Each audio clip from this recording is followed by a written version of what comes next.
How do you silence messages?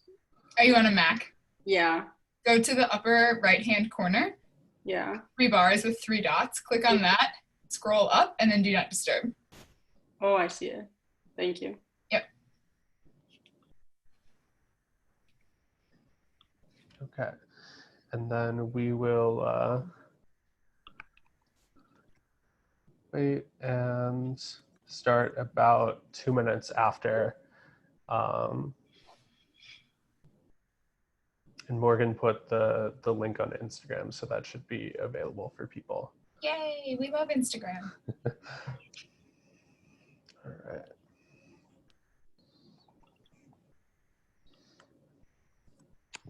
All right. We are going to get started in just a minute. I see our attendees are starting to trickle in. Wonderful.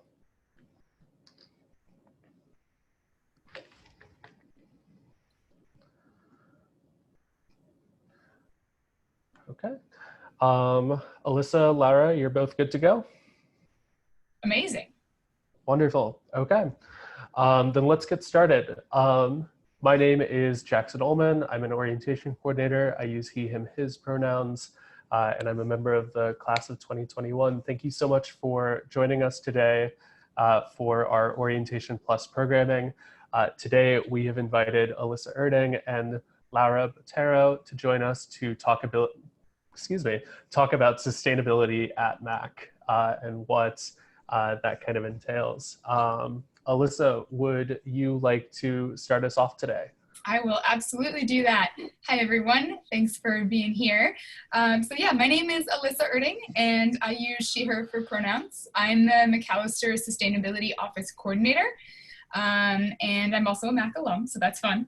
And we've put together a little slideshow to sing and dance to for you guys to learn a little bit more about what sustainability at Macalester means and what we do.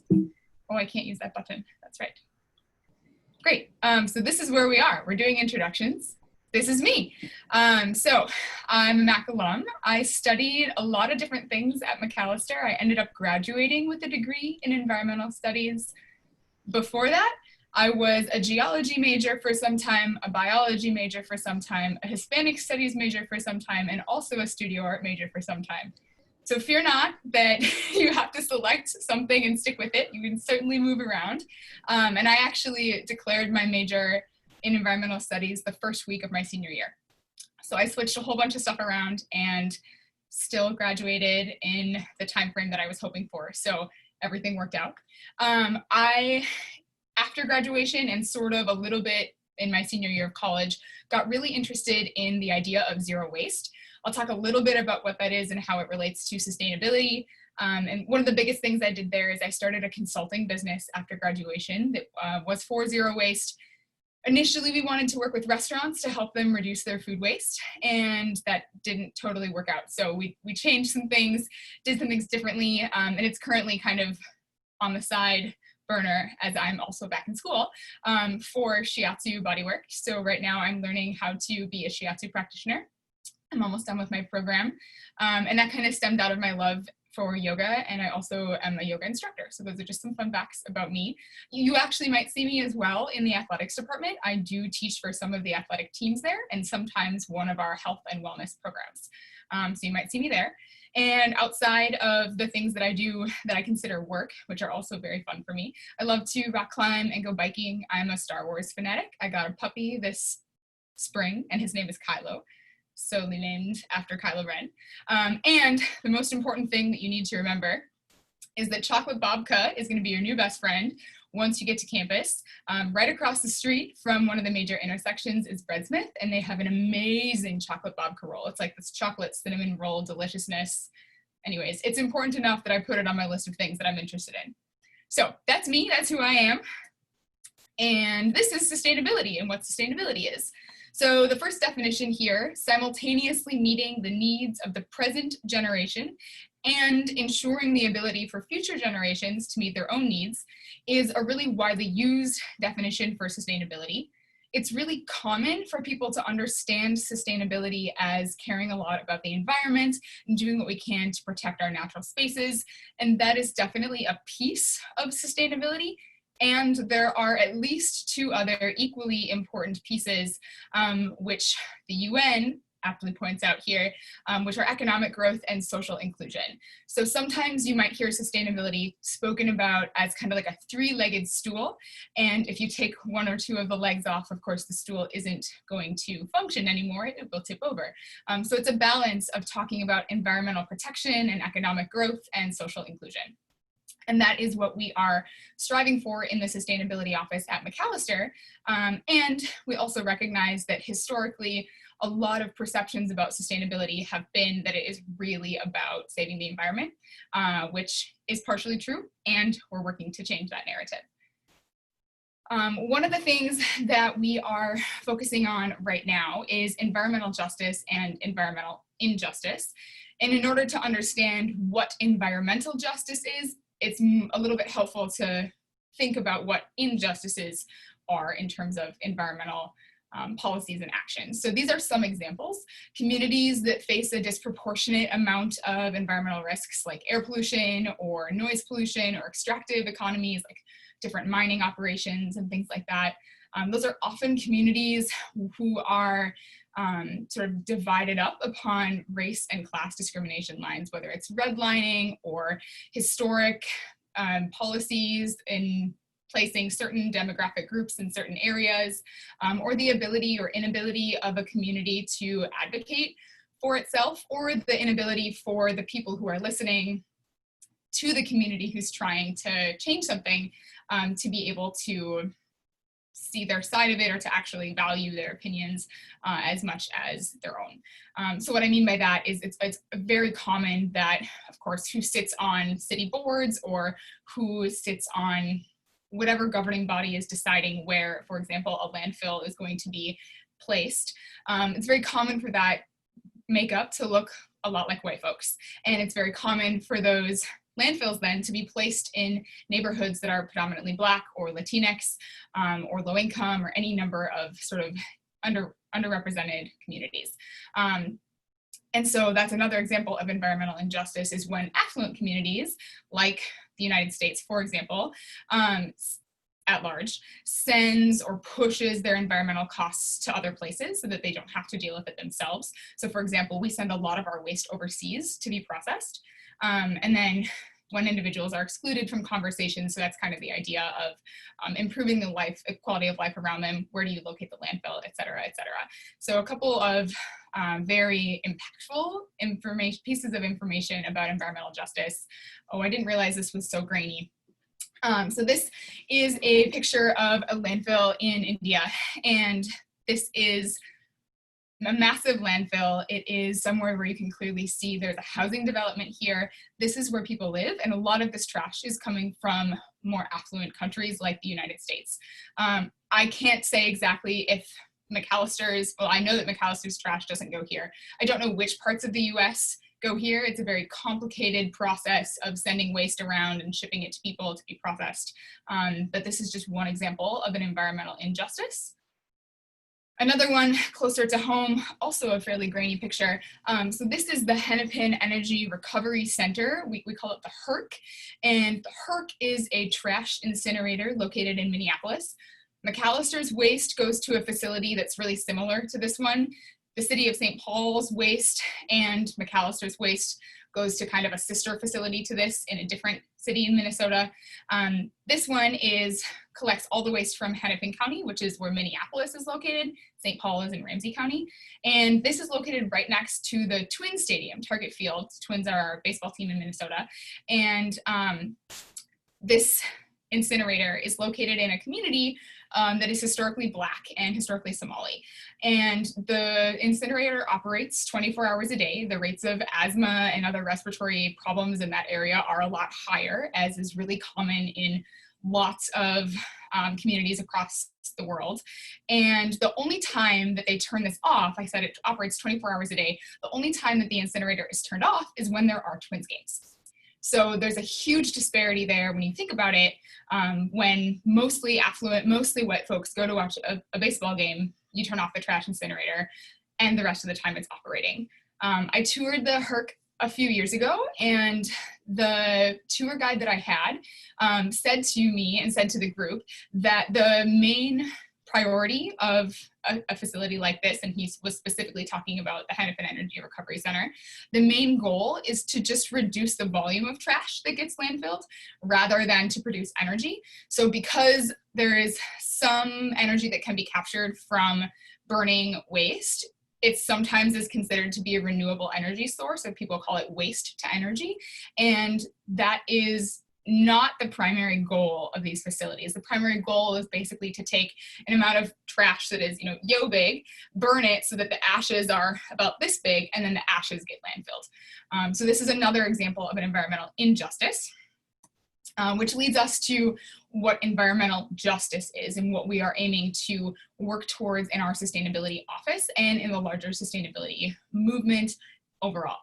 So environmental justice is the fair treatment and intentional involvement of all people with respect to the development and success of any initiative or policy or program that furthers sustainability and holistic well-being, either at the individual level or the community level or the state level or the national or global level.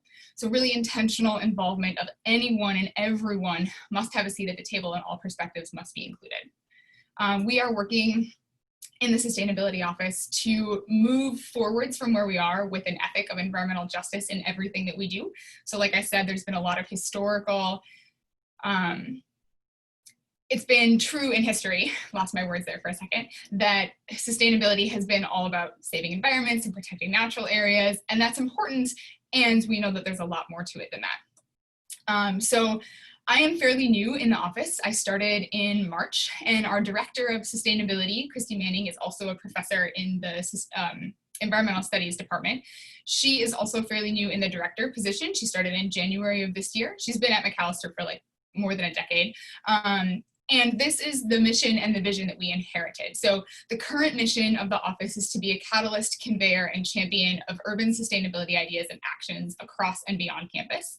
And our vision, which is kind of what we see as having our mission have been fulfilled, is to create a healthy, sustainable urban community now and richer possibilities for generations to come. Currently, we are working on revamping our mission and our vision with an ethic of environmental justice to make that even more clear. And in our old sustainability plan, or in the current sustainability plan, we have 6 major goals that are outlined, and it's likely that you'll see some of this language on campus, on the sustainability website, as we work on kind of creating a new plan. We're still using our old plan as a framework to operate from. So one of our goals is a goal of being zero waste by 2020. We are in 2020. This plan, I should say, was created in the early 2010s. I think it was 2011, the most recent version of it was approved. So for our purposes, the goal of being zero waste is officially defined as a 90% diversion rate of our trash. So it doesn't actually mean producing no waste whatsoever. It just means making sure that whatever waste we're producing, 90% of that we're able to get to somewhere that isn't a landfill or an incinerator. So recycling or reuse or composting, a lot of programs like that. Another goal that we have is to have 30% real food by 2020. Again, we are here in 2020 now. And real food is food that is local, organic, humane, or fair trade, or any combination of those. And we work with our dining services provider, Bon Appetit, to ensure that we are getting, I think we're very close to that goal right now. Numbers are changing a lot, especially with, of course, the pandemic has changed a lot of things in terms of our patterns of consumption and waste production and food consumption and all of that. So that's another goal that we have currently. A goal of carbon neutrality by 2025. So we still have about 5 years to look at that. And we've done a lot of things to purchase, or we have installed solar panels on campus in a lot of different areas. We have done a lot of energy efficiency updates to different appliances and heating systems. And we have an energy manager on campus who works in facilities, who does a lot of this work and coordinates a ton of efforts to reduce our energy consumption and also make the energy that we are using more sustainable and renewable. Those 3 goals are ones that were sort of more actionable, more on a timeline. The other 3 they don't have dates associated with them. And one of them is to use the campus as a living laboratory. And Laura will talk a little bit more about all the different opportunities that we have on campus to basically engage with sustainability, hang out with sustainability, and education for sustainability. So that's a more academic curricular focus on using our coursework and our departments to create partnerships and courses and extracurricular opportunities that are related to academics, to learn more about sustainability and to engage with it in a really real way.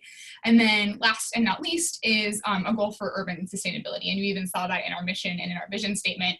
Because of our really unique location in a huge city, we are really lucky to be able to engage with sustainability in a lot of different ways. We have a really great public transit system, and we have, not in St. Paul, in Minneapolis, we've got curbside compost collection, and it's coming soon to St. Paul. And we have all of these just unique facets of being a liberal arts school in an urban setting that we can talk about these kinds of issues of communities coming together. Of course, right now, a huge thing that everyone is talking about is policing and the role of police in a community or not in a community and what that means. So we have all of these different opportunities because we're located in this really specific place. Going forwards, oh, come on, computer. Going forwards, we are, I don't know why. We want to be here. I don't know what's happening. We're going to get through this together, friends. Future planning is where I want to be. Can you see it or not? Right now, you're stuck on Laura's introduction slide on my screen. Let me do this and do this. Aha! Can you see that? Yes. Future We're plan, working is now. that what it says? Yes. Excellent. Okay, thanks so much. Like I said, we're working on repositioning our office and moving forwards with an ethic of environmental justice at the core of everything that we do. So a group of students and Christy and myself are working on creating a new sustainability plan. We are thinking about using some of the same goals that we have because there has been success around them. We have made a lot of progress, and also adding new goals that are more specific to economic and social sustainability. Remember the 3-legged stool. And as well, including in our plan the importance of why these goals are connected to sustainability and environmental justice. So one of the things that we're using as a framework for thinking about this is the United Nations Sustainable Development Goals. And there are 17 of them. They cover a whole broad range of topics. And there is a United Nations pledge and like sort of a nationwide, a worldwide commitment to achieving those goals by 2030, or at least that's their goal, is to achieve the goals by 2030. So you can, in your own time, if you want, dig into what those goals are. You might start seeing them on campus as well. So that's what we're doing moving forwards, is thinking more about how we can be more inclusive and how we can be more intentional about who we have at the table talking about sustainability, whether it's on campus at Macalester or in our immediate community and neighborhoods surrounding, or with our students who are then gonna go off and do wonderful things all over the world, or some of them come back to Macalester. So that's our focus moving forwards. And okay, great. I think, yes, Laura, it is yours. Thank you, friends. Hi, everyone. Welcome to MAC. My name is Laura. I use she, her pronouns. I'm from Colombia, and I am a rising senior at MAC. I am studying neuroscience and psychology, and I'm also doing a minor in biology.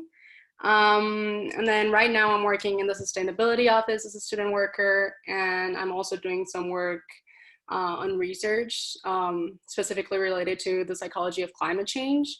And this research and this topic of sustainability in terms of psychological intersection with it is how I got involved with sustainability at Mac and beyond, because I took a course offered by our school. And then some fun things about me: I love traveling and I really enjoy learning languages.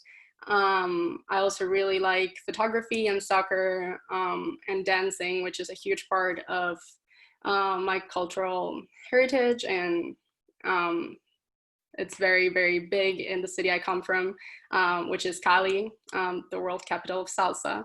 I also like spending time outdoors. So yeah, that's a little bit about me.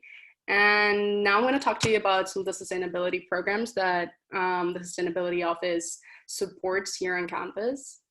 First, we have the Free Swap. So basically, the Free Swap is a little thrift shop at Macalester, but it is free, and you can drop off items you don't use anymore that are in good conditions, and you can also take anything that you need and will utilize. So we're talking about anything from clothing to things for your room like bedding and blankets, towels, to kitchenware and school supplies. And this is located behind the Sustainability Office. You will get more acquainted with where that is once you come to campus, if you do decide to be here. And then you can move on, Alyssa. Thank you. We also have some sustainable living opportunities for students. So we have the Eco House, which gives students the opportunity to explore more green living styles and to test green technologies, because this house is equipped with solar hot water systems and better wall insulation and high efficiency energy and water saving appliances, such as, for example, low water saving shower heads and taps. It also has a space for composting in the backyard. So the entire setup of the house really makes it easy for students to explore a green living arrangement. We also have the Veggie Co-op, which is a meat-free residence at Mac, and it is located in the stadium. This is open to students who are rising sophomores, juniors, and seniors, and it has a capacity of about 20 students. And it creates a community where people share meals and divide chores such as grocery shopping and cooking. And it is very well equipped with like a really nice kitchen to make it very easy for these things to happen. And it really creates community around the practice of meat-free eating. Then we also have the Cultural House, which has historically been a safe space for students of color and for Indigenous students as well, and Black students at Mac. And this is a space where students come and learn and contribute to multicultural environments. And this can be done through, for example, they have weekly cooking spaces and poetry slam events, as well as a yearly block party. And through this kind of activities, they really share the heritage that it comes along with who they are, their identity, racial and ethnic identity. Yeah. Then Macalester also offers a lot of courses where you can learn about sustainability. So as you can see, there are over 36 departments that are offering courses related to it, and we have over 200 courses each year. So you can really explore things that connect to sustainability from a lot of different areas. So for example, you could take a course in psychology, like the one that got me interested in all of this sustainability stuff, which is called Psychology of Sustainable Behavior. Or if you're interested in economics, you could be taking a course such as climate change and economics policy. And you could even address this from a theater and dance perspective. And we have courses for that, such as ecology and performance. So it really, Macalester really tries to give students an opportunity to address sustainability from lots of different areas. Then we also support sustainable forms of transportation. And this is done through In terms of public transport, Macalester offers a 50% discount for students and faculty. So basically, you can take your Metro card, and as long as you recharge it on campus, you can get double the amount in Metro fares that you are paying for. Then we also have a bike share program. And so, as you see in this picture, Macalester has bikes on campus that you can check out with your student ID. And you can find these at the library. And you can rent these for 3 days and then renew it once those 3 days are done. And so basically you can have and use those bikes for up to 6 days at once. We also have some electric charging stations on campus. These are located in one of the main parking lots, and the energy that these run on comes from renewable wind energy sources. So that's another way in which we really want to support different types of transportation that are better for the environment. And then finally, there are also offset programs. So the Sustainability Office, working together with the Study Abroad Center, organizes programs such as tree planting and community farming that are really meant to offset the carbon dioxide emissions created by students who are returning from their study away programs. And then we also have a Sustain-A-Cup program. So this is an initiative that really tries to support the health and wellness of students at MAC by providing free menstrual cups to anyone who has a period. And it is really a way to promote sustainability while also combating reproductive injustice. And you can get access to this through the Health and Wellness Center or through the mailing services at MAC.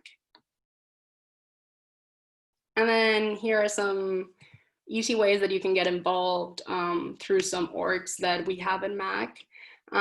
So these orgs address sustainability from different sides. So either they're doing something more local, more related to our MAC community in terms of economic or social or environmental sustainability, or they're organizing beyond our MAC community and getting involved with other orgs or opportunities in the broader Twin Cities area or even in the state in general.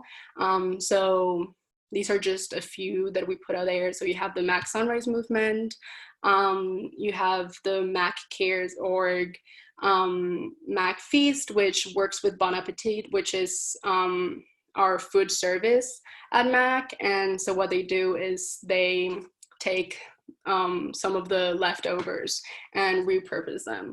And then we also have Lunch and Mac Bike, which operates with the bike shop and hosts events for people who are into biking and who like to be part of that community. So you really have a lot of opportunities at Mac to create community while also doing something good in terms of sustainability.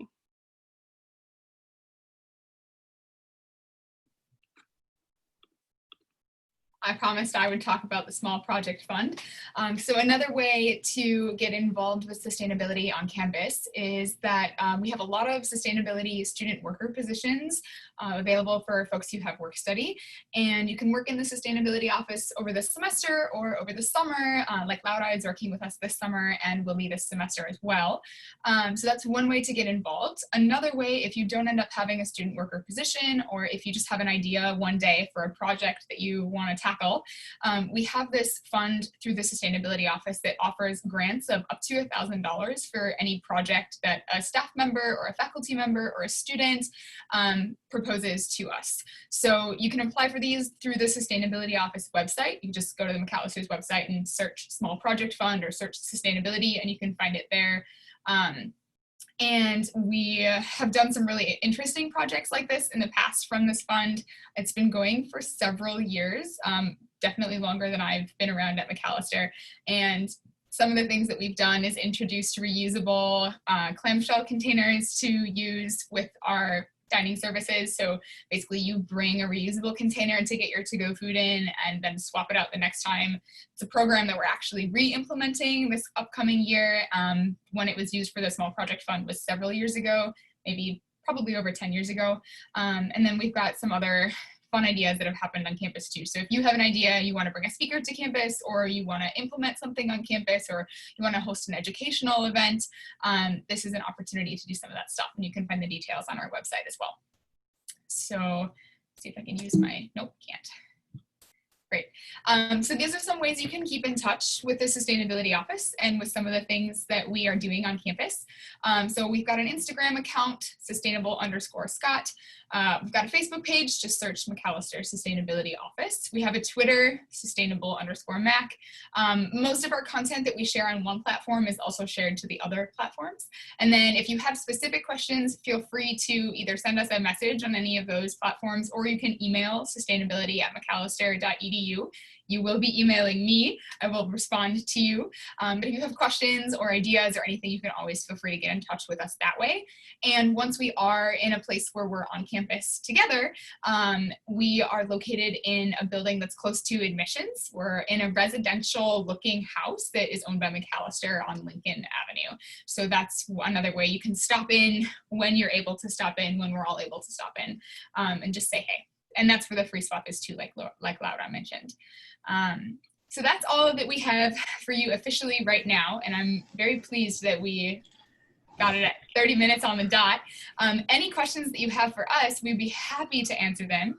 And Jackson, should I stop sharing this massive question so that people can see our faces, or should we leave? Yes, that would be great. Thank you. I'll stop that. Perfect. Thank you so much for both of you for coming out today and for sharing this.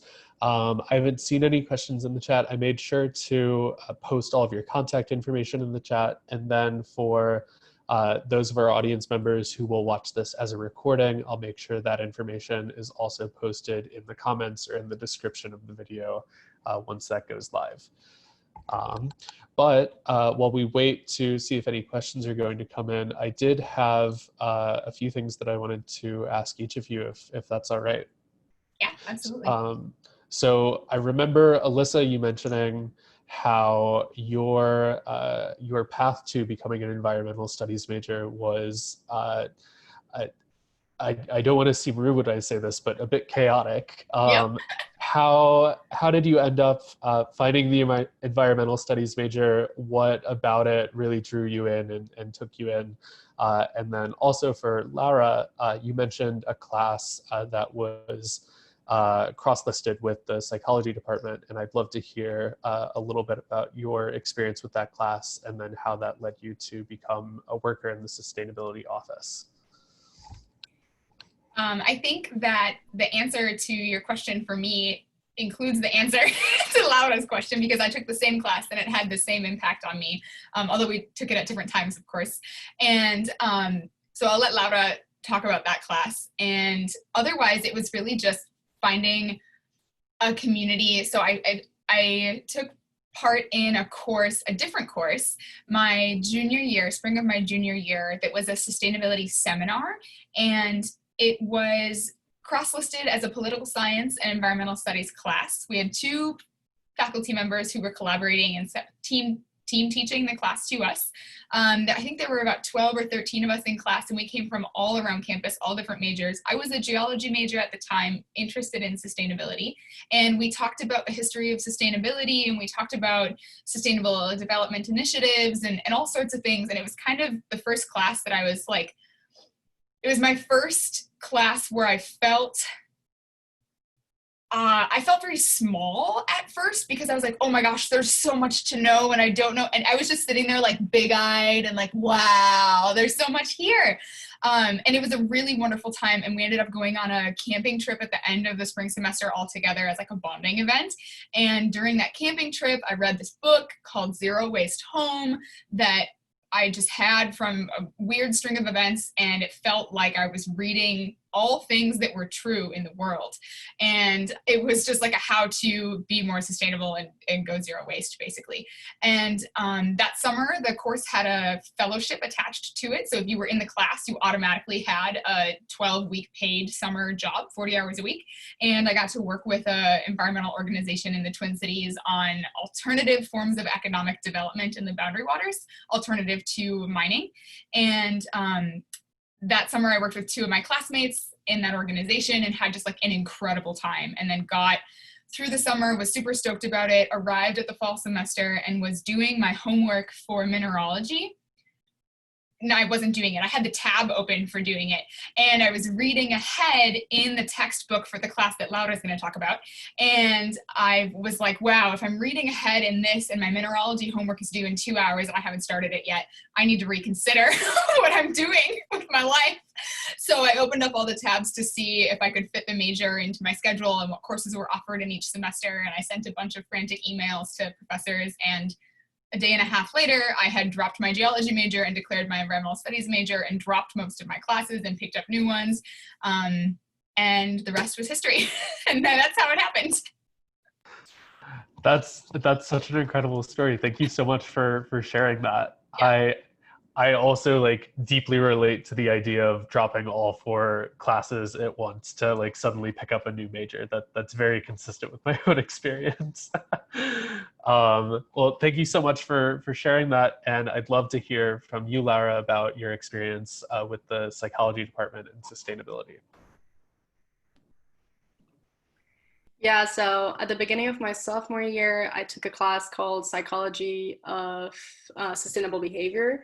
And it was the first time that I was taking a class in which I was really putting everything that I was learning right away into use, both in my own personal life and in the community.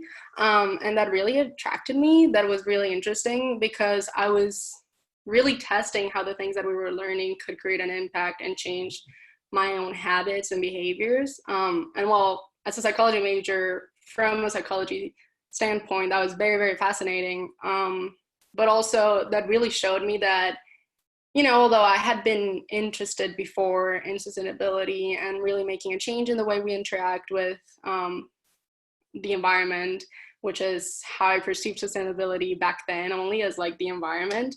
Although I was very interested in that before, I really didn't know how to move forward and how to start changing the way I acted and I lived my life.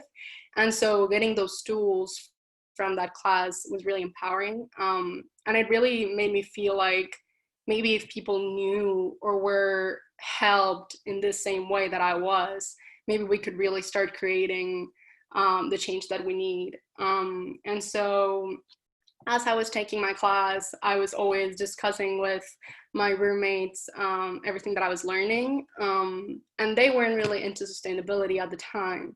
But by really applying what I was learning in class, it turned out that now we're all really sustainability forward people. We all went vegetarian, which is not like you have to do that to be sustainable, but it's an example of what we did. And we all live together still as rising seniors, and in our house we have a compost and all of these things. So through that semester, I also saw how me, like individually, how I could create an impact in other people's lives with these things that I was learning. And so that really pushed me to continue this work with sustainability. And then I also started doing some of the research that I briefly mentioned at the beginning for psychology of climate change. And yeah, that'll just continue to evolve into how I'm involved today with all of these sustainability issues and efforts. Wonderful. Thank you so much for sharing that. I think that unless you all have any last final comments, I think we're going to go ahead and wrap up for today. Is there anything that's on your minds? No? All right. Then for the people who will be watching this as a recording, if you have any questions, any comments, anything you didn't understand, please feel free to reach out to us. I'll make sure that all of the contact information Alyssa provided is in the description. And also, sustainability isn't necessarily something that all of us are familiar with from the start. When I came to Macalester, I didn't really understand what it meant to compost. So there isn't a such thing as a stupid question. There's not a dumb question. That we are all here to kind of teach each other and learn from each other. So thank you so much for coming out today. And that's a wrap. Thank you. Thanks for having us.